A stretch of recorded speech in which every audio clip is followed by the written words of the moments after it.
नमस्कार। हमारे चैनल में आपका स्वागत है। मैं हूं रामचंद्र मौर्य। पूरे देश में मंदिर मस्जिद का विवाद थम नहीं रहा है और हिंदू पक्ष के लोग मुस्लिम धर्म के मुस्लिम अवशेषों को, धर्मस्थलों को, मस्जिदों को हड़पना चाहते हैं, उसका विध्वंस करना चाहते हैं और मुस्लिम समाज के लोग बचाव की मुद्रा में हैं। लेकिन यह आग जो फैल रही है चारों तरफ, सिर्फ हिंदू मुस्लिम तक नहीं फैली रहेगी।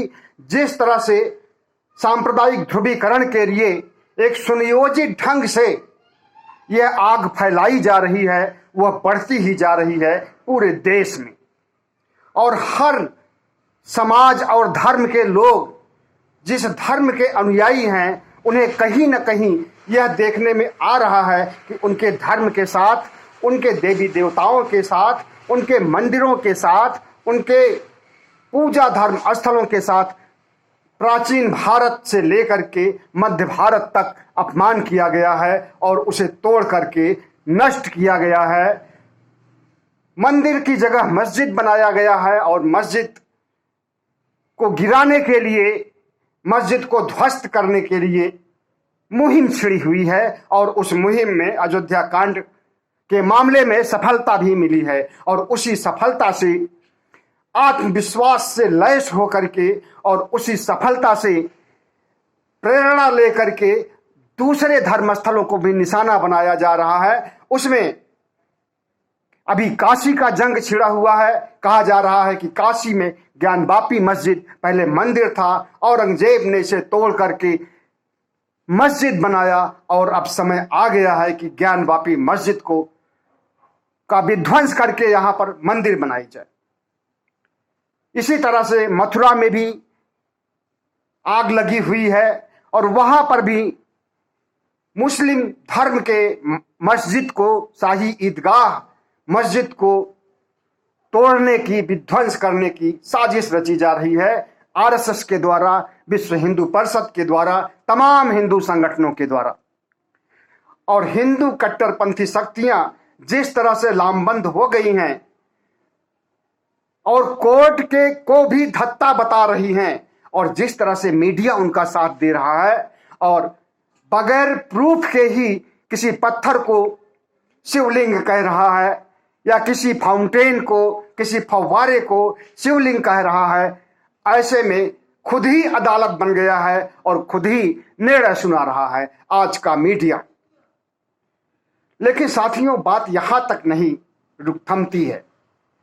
जिस तरह से इस देश में प्राचीन काल से लेकर के मध्यकाल तक बर्बरता की गई है, उस बर्बरता का बदला चुकाने के लिए जिस तरह से हिंदू चरमपंथी लोग मुसलमानों के पीछे पड़े हैं और उनके धर्मस्थलों को, उनके मस्जिदों को, उनके पूजा घरों को ध्वस्त करने की कोशिश कर रहे हैं, षड्यंत्र रच रहे हैं, अदालत तक की बात नहीं मानने की बात कर रहे हैं, तो इसका मतलब ये नहीं है कि वे धर्मनिरपेक्ष भारत में अपनी सोच को अंजाम देंगे और जिस रूप में सोचते हैं उस रूप में अंजाम देंगे। अभी कल भारतीय जनता पार्टी के प्रमुख जेपी नड्डा ने एक प्रेस कॉन्फ्रेंस करके कहा कि सांप्रदायिक ध्रुवीकरण से हमारा कोई मतलब नहीं है और अयोध्या के बाद हमारी पार्टी ने किसी भी धर्मस्थल के लिए कोई पहल नहीं की है और हम संविधान और अदालत में विश्वास रखते हैं। संविधान और अदालत का जो फैसला होगा, सुप्रीम कोर्ट का जो फैसला होगा, वो हमें मान्य होगा। क्योंकि अभी कई सप्ताह से रामनवमी और उसके पहले से जिस तरह से सांप्रदायिक विद्वेष जन्म ले रहा है और सांप्रदायिकता भड़काई जा रही है, धर्म संसद आयोजित करके मुसलमानों को काट डालने, मार डालने की बात की जा रही है, इससे देश का माहौल, देश का सांप्रदायिक माहौल बिल्कुल विषाक्त हो चुका है और दुनिया के देशों में भारत की छीछा लेदर हो रही है और सवाल उठा रहे हैं दुनिया के तमाम देश कि भारत सहिष्णु नहीं रह गया है और भारत से सहिष्णुता गायब हो गई। और दूसरी तरफ भारत में जिस तरह से सांप्रदायिक माहौल फैला हुआ है और यहाँ का बुद्धिजीवी वर्ग, यहाँ का पत्रकार और देश की बहुसंख्यक जनता जो धर्मनिरपेक्ष है, जो कट्टरपंथी नहीं है और जो कट्टरपंथियों का साथ नहीं देना चाहती है, उसने भी चिंता व्यक्त की है। तब जाकर के भारतीय जनता पार्टी को इस तरह का स्टेटमेंट देना पड़ा, इस तरह का बयान देना पड़ा है। लेकिन बात यही नहीं खत्म हो जाती है। अब जो आग लगी है वो कहाँ बुझेगी, अभी कुछ नहीं पता है। न सिर्फ अब ये हिंदू मुस्लिम का मामला रह गया है, बल्कि बौद्ध और हिंदुओं का भी मामला सामने आया है। जितना अत्याचार मुगल काल में हिंदू धर्मावलंबियों के साथ या हिंदू धर्म के पुरावशेषों या मंदिरों के साथ मुसलमानों ने किया है, उससे कहीं बड़ा अत्याचार, उससे कई गुना बड़ा अत्याचार हिंदुओं ने बौद्ध धर्म के साथ किया है, बौद्धावशेषों के साथ किया है, स्तूपों के साथ किया है, बौद्ध विहारों के साथ किया है, बौद्ध मठों के साथ किया है। और इन बौद्ध मठों, बौद्ध विहारों, बौद्ध स्तूपों, बौद्ध चैत्यों को ध्वस्त करके वहां पर बौद्ध मंदिर बनाने का प्रयास किया गया। और न सिर्फ प्रयास किया गया है, बल्कि उस प्रयास में सफल भी है।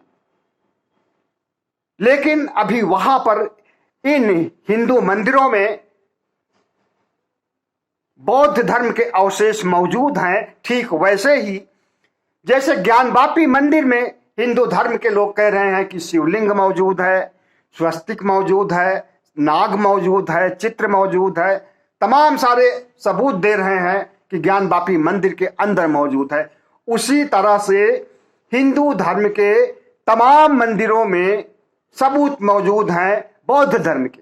यहां तक कि बौद्ध धर्म तथागत बुद्ध की मूर्तियों को हड़प लिया गया है और उन्हें विष्णु कहीं बना दिया गया है, कहीं शिव का लिंग बना दिया गया है, कहीं ब्रह्मा का प्रतिरूप बना दिया गया है और कहीं तमाम देवी देवताओं में कन्वर्ट कर दिया गया है। हिंदू धर्म में तो देवी देवताओं की कोई कमी नहीं है। एक नहीं, दो नहीं, हजार नहीं, लाख नहीं, 33 करोड़ देवी देवता हिंदू में हैं। जितनी आबादी आजादी के समय भारत की नहीं थी, उससे ज्यादा प्राचीन काल में हमारे यहाँ देवी देवताओं की संख्या थी। और उन देवी देवताओं के मंदिर बनाने के लिए जो प्रयास किए गए, बौद्ध मठों को, बौद्ध स्तूपों, उसके लिए बौद्ध मठों को, बौद्ध स्तूपों को, चैत्य विहारों को निशाना बनाया गया। और जहां जहां पर भी बौद्ध धर्म से संबंधित स्मारक रहे हैं, उन्हें बिगाड़ दिया गया, उन्हें नष्ट कर दिया गया और बौद्ध हिंदू मंदिर के रूप में कन्वर्ट कर दिया गया और उसमें उन्हीं बौद्ध मूर्तियों को स्थापित कर दिया गया। 33 करोड़ देवी देवताओं के नाम पर, शिव के नाम पर, ब्रह्मा के नाम पर, विष्णु के नाम पर, कृष्ण के नाम पर, महाकाल के नाम पर बौद्ध धर्म के देवी देवताओं को अवतरित कर दिया गया। और बौद्ध तथागत बुद्ध को कहा गया कि ये तो विष्णु के साक्षात 10वें अवतार हैं। तो इस तरह से जो मुगलों ने अत्याचार हिंदू मंदिरों पर किया था, वही अत्याचार हिंदुओं ने बौद्ध मठों पर, बौद्ध विहारों पर और बौद्धावलंबियों पर किया है।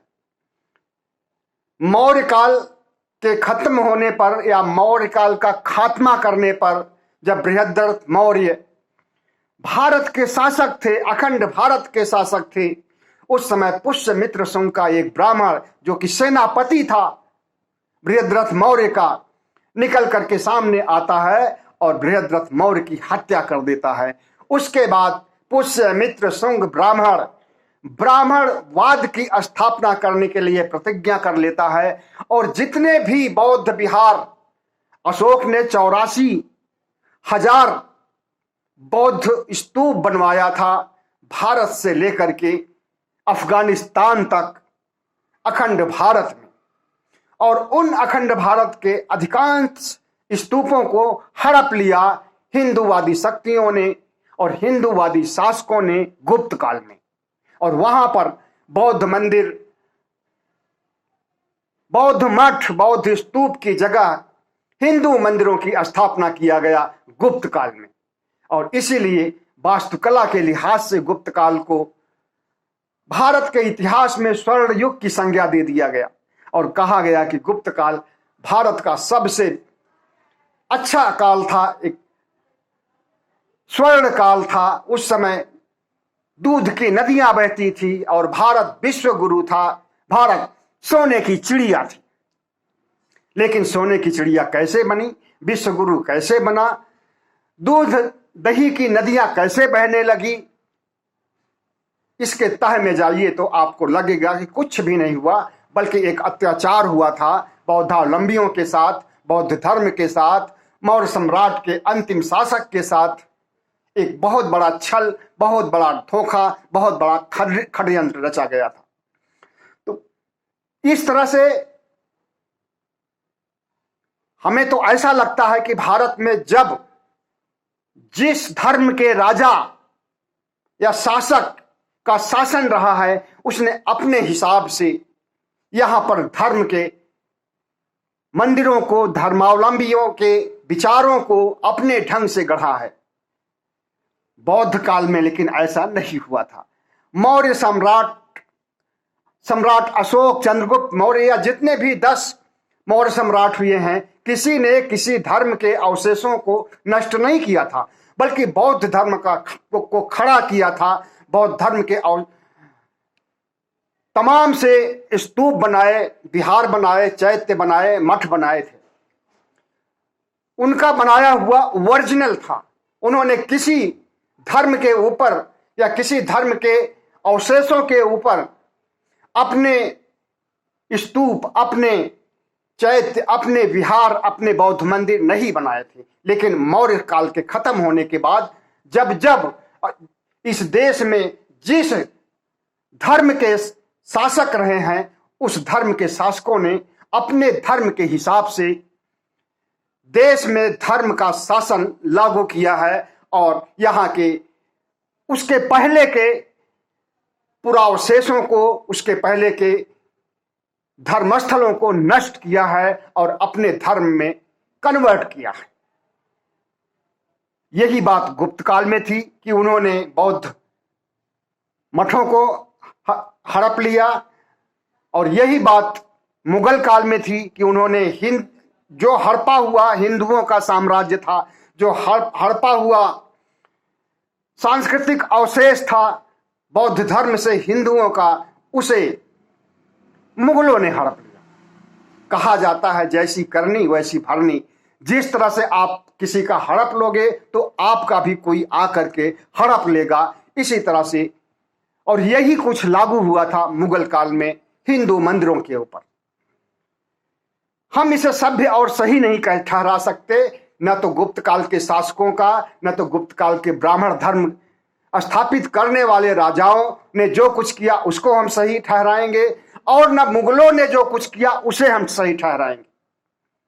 बल्कि हम इसे एक इतिहास की एक बर्बरता कहेंगे, इतिहास की एक भूल कहेंगे, इतिहास की एक षड्यंत्रकारी नीति कहेंगे, और इतिहास का एक गुजरा हुआ कल, एक बीभत्स बीता हुआ कल, एक डरावना कल जो था वो बीत चुका है, और उसके बारे में न सोचना चाहिए और न वैसी बर्बरता आज के समय में करनी चाहिए।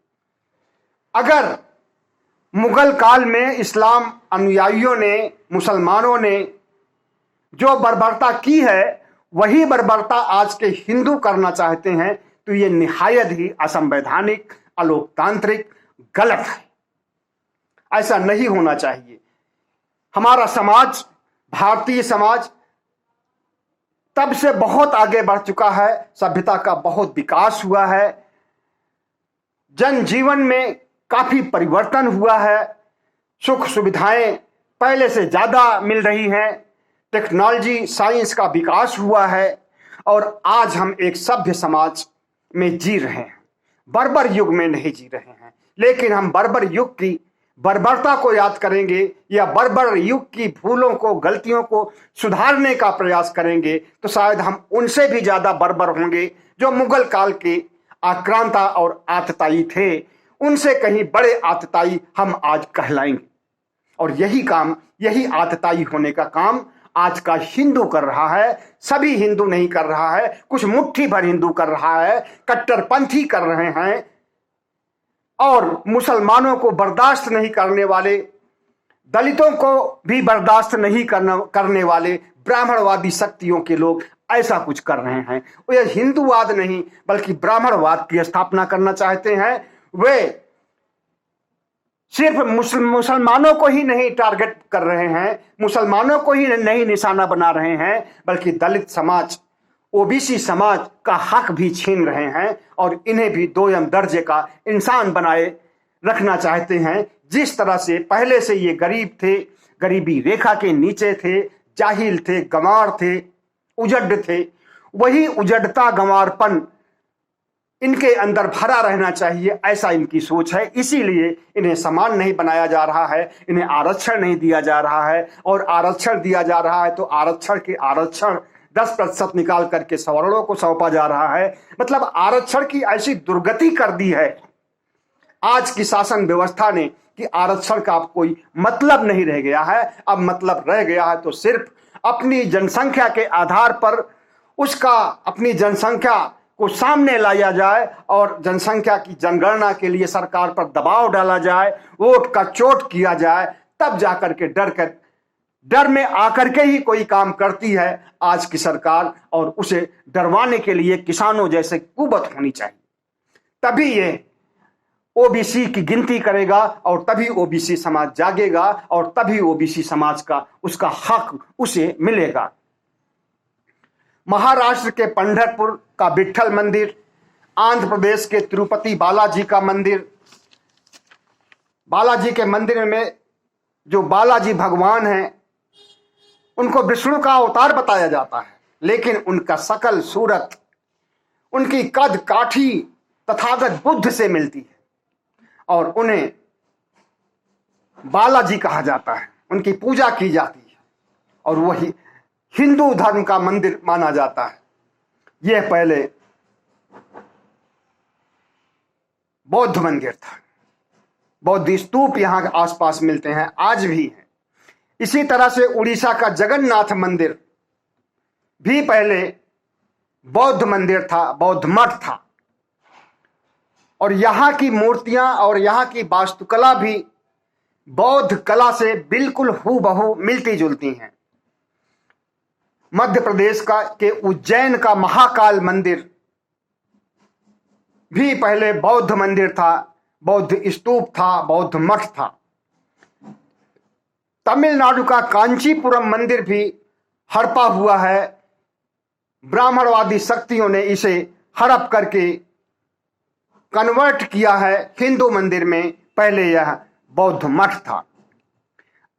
ऐसे ही लगभग सभी राज्यों में जितने भी बड़े हिंदू मंदिर हैं, बड़े ही नहीं, बड़े छोटे सभी हिंदू मंदिर हैं, वे सब बौद्ध धर्म के अवशेष पर बने हुए हैं।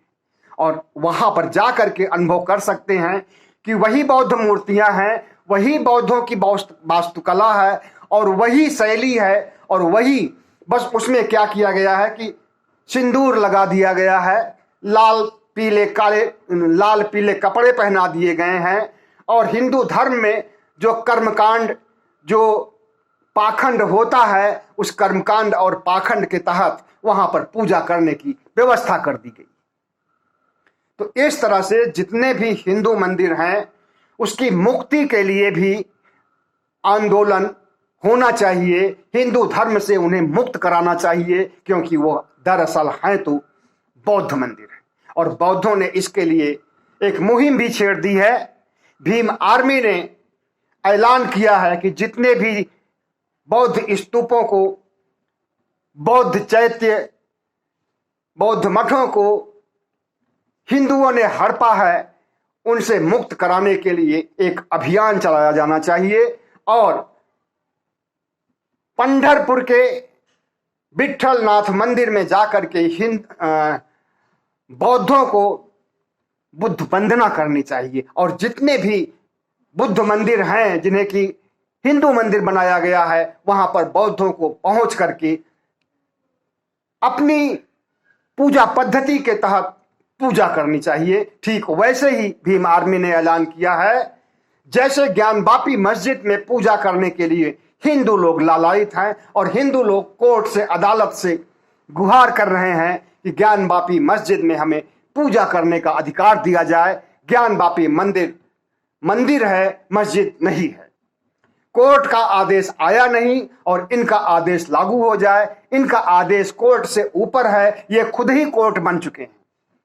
तो इस तरह से अगर बौद्ध धर्म के लोग हड़पे हुए अपने मंदिर पर दावा ठोक रहे हैं तो क्या वो गलत कर रहे हैं? बिल्कुल नहीं गलत कर रहे हैं। ऐसा होना चाहिए। न सिर्फ भीम आर्मी को बल्कि समस्त अम्बेडकरवादियों को, समस्त बुद्धिस्ट को आना चाहिए सामने और बौद्ध मठों को मुक्त कराने के लिए, बौद्ध विहारों, बौद्ध स्तूपों को मुक्त कराने के लिए, जिस पर हिंदू मंदिर बने हैं, एक बड़ा अभियान चलाना जाना चाहिए। और इस जगह का भी सर्वे होना चाहिए, इस जगह की भी वीडियोग्राफी होनी चाहिए।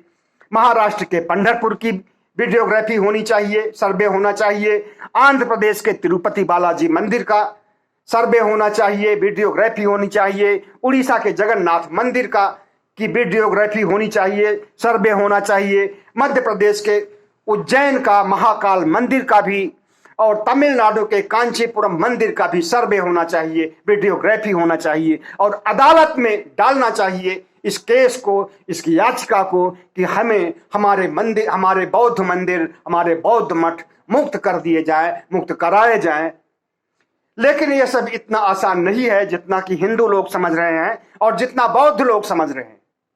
क्योंकि 1991 में नरसिम्हा राव सरकार ने जो कानून लाया है, पूजा स्थल एक्ट 1991, उसके तहत न तो अब मुस्लिम धर्म के अवशेष को हिंदू धर्म के अवशेष के हिंदू धर्म का मंदिर बनाया जा सकता है और न हिंदू धर्म के मंदिर को बौद्ध धर्म का मठ या विहार या स्तूप बनाया जा सकता है। क्योंकि जब तक ये एक्ट है जो कि संसद के द्वारा पारित किया गया है, संविधान के द्वारा पारित किया गया है और हमारे देश के चुने हुए प्रतिनिधियों के द्वारा पारित किया गया है, जब तक ये कानून रहेगा तब तक यथावत स्थिति रहेगी। 15 अगस्त 1947 में जिस तरह से जो स्थिति में जो पुरावशेष था उसी रूप में रहेगा। वो चाहे बौद्ध स्थल हो, वो चाहे हिंदू स्थल हो, वो चाहे मुस्लिम स्थल हो। बहुत बहुत धन्यवाद। हमारे चैनल को सब्सक्राइब कीजिएगा, लाइक